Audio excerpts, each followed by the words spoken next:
Hello everyone. In today's tutorial, we learn how to write a JavaScript program that evaluates user input strings to determine if they represent a yes or no answer.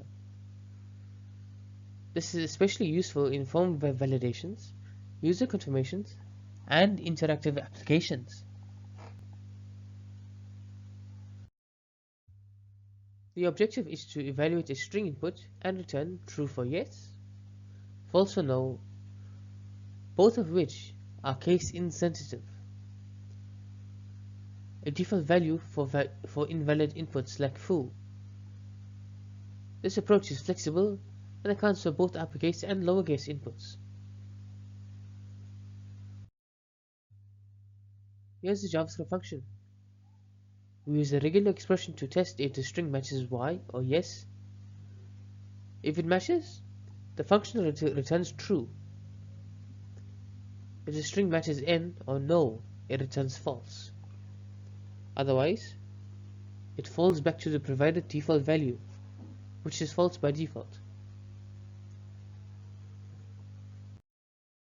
The function follows a logical flow.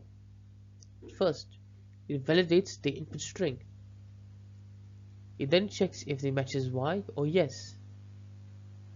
Then it checks if it matches n or no. Finally, it returns the corresponding boolean value or the provided default. Here are some examples. For the input y, the output is true because it matches yes.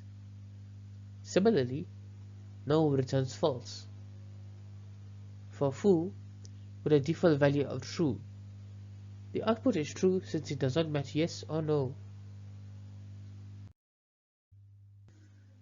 This program is useful in form validation,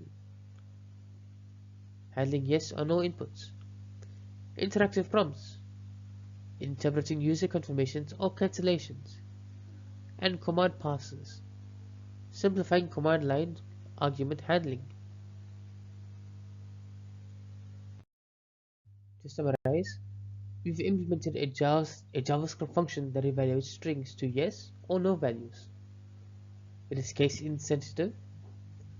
It supports default fallbacks. This makes it highly practical for real-world applications. Thank you for watching. If you enjoyed this video, please make sure to like, share, and subscribe for more JavaScript tutorials. I'll see you in the next one.